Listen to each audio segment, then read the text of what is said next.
Now we will do the detail of sensory cranial nerves. First of all, we have written the names of the cranial nerves that are sensory in nature. First, second and eighth cranial nerves are sensory. First is called olfactory nerve, second is called optic nerve, and the eighth is called vestibulocochlear nerve. So in nerves के components करने से पहले मैं एक general बात बता देता हूँ कि सेंसरी नर्व्स ने क्योंकि सेंसेशंस कैरी करनी होती हैं, सो इनके कंपोनेंट्स में एफरेंट्स फाइबर्स आएंगे. Like only afferent fibers are the components of the sensory nerves. So we can write afferent in the component of every sensory nerve. Now we know that olfactory nerve have a function of smell, optic nerve has a function of vision, vestibulocochlear nerve has a function of hearing and equilibrium. So ये लिखने का मकसद components के relative ये है कि ये तीनों हमारे पास सेंसेशन स्पेशल है. सो कंपोनेंट्स को लिखने के लिए हम लिख सकते हैं कि components will be special efferents.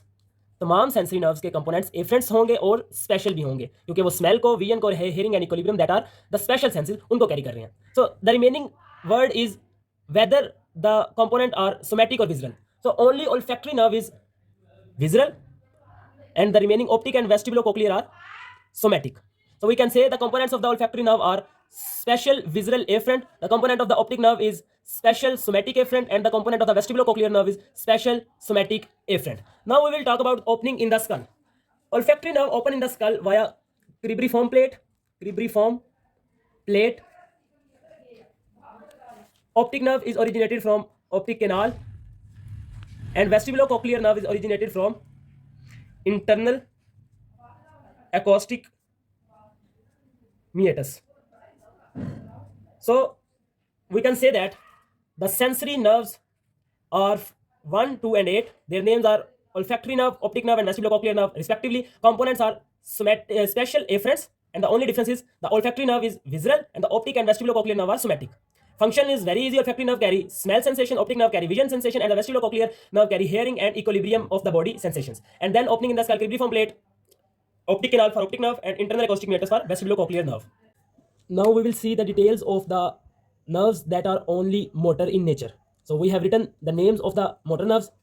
3rd, 4th, 6th, 11th and 12th are the motor nerves, and their names are oculomotor, trochlear, abducent, accessory cranial nerve and the hypoglossal nerve. Accessory cranial nerve को हम accessory इसलिए कहते हैं क्योंकि इसके दो nucleus होते हैं और ये सिर्फ और सिर्फ ब्रेन से ड्राइव नहीं होती, ये स्पाइनल कोड में भी इसका न्यूक्लियस होता है, इसलिए हम इसे कहते हैं accessory cranial nerve. Now we will see the functions and the components. सबसे पहले हम फंक्शन देखेंगे, फिर उसके लिहाज से हम कंपोनेंट्स ड्राइव करेंगे. So oculomotor नर्व का जो फंक्शन है वो है all eye muscles except आंख के तमाम मसल्स को सप्लाई करती है ओक्यूलोमोटर नर्व सिवाय दो मसल्स के. और वो दो मसल्स कौन से हैं? वो दो मसल्स ऐसे मसल्स हैं जिनको ट्रोक्लियर नर्व और एब्डुसेंट नर्व सप्लाई करती है. उनके हम नाम लिख लेते हैं. वो है सुपीरियर ओब्लिक जिसको ट्रोक्लियर नर्व सप्लाई करती है, एंड द लैटरल रेक्टस जिसको एब्डुसेंट नर्व सप्लाई करती है. तो हम कह सकते हैं सुपीरियर ओब्लिक और लैटरल रेक्टस के अलावा तमाम मसल्स ऑफ आई को सप्लाई करती है ओक्यूलोमोटर, और ट्रोक्लियर नर्व सप्लाई करती है सुपीरियर ओब्लिक को, और एब्डुसेंट नर्व सप्लाई करती है लैटरल रेक्टस को. अब इन्हीं फंक्शंस के रिलेटिव अब हम देखते हैं कि कौन कौन से कंपोनेंट्स होंगे इन क्रेनियल नर्व्स के. तो हमें पता है कि ये प्योरली मोटर नर्व्स हैं, और प्योरली मोटर नर्व्स की ये एक स्पेसिफिक खसूसियत होती है, और वो ये है कि ये सिर्फ और सिर्फ इफरेंट फाइबर्स देते हैं मसल्स को. ठीक है, तो हम लिख सकते हैं कि इनके पास होंगे सिर्फ इफरेंट फाइबर्स. ठीक है, और जैसा कि हमें पता है कि सुपीरियर ओब्लिक एक स्केलेटल मसल है और लैटरल रेक्टस एक स्केलेटल मसल है, तो हम कह सकते हैं कि component of trochlear and abducent nerve is general somatic efferent and oculomotor जिनको सप्लाई करती है उनमें कुछ स्केलेटल मसल हैं, कुछ विजुअल भी हैं. तो हम कह सकते हैं कि दो कंपोनेंट्स होते हैं ओक्यूलोमोटर नर्व के, general somatic efferent and the general visual efferent. अब हमने तीन क्रेनियल नर्व जो कि प्योरली मोटर है, 3rd, 4th एंड 6th, उनके फंक्शंस भी देख लिए, उनके कंपोनेंट्स भी देख लिए. अब इन फंक्शंस के रिलेटिव हमारे पास जो मसल की जो आई बॉल की मूवमेंट्स आएगी हम उनको देख लेते हैं थोड़ा सा. सुपीरियर ओब्लिक की वजह से हमारे पास डाउनवर्ड एंड लैटरल उसकी आती है मूवमेंट आई बॉल की, लैटरल रेक्टस की वजह से हमारे पास lateral movement of eyeball आती है, और जो बाकी मसल्स होते हैं उनकी वजह से जो डिफरेंट मूवमेंट्स होती हैं जो रिमेनिंग है, लाइक सुपीरियर मूवमेंट और मीडियली मूवमेंट जो होती है और एक्सप्लोजन जो होती है, ये सारी जो मूवमेंट होती है वो ओक्यूलोमोटर सप्लाई कर रही होती है मसल्स को. Then we have the opening of these 3 nerves in the skull, and the opening is common and is called superior orbital fissure.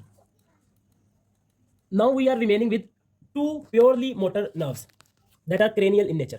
So accessory cranial nerve, as we have already discussed that accessory cranial nerve have originated from brain as well as from spinal cord. So there are both cranial part functions and spinal cord part functions.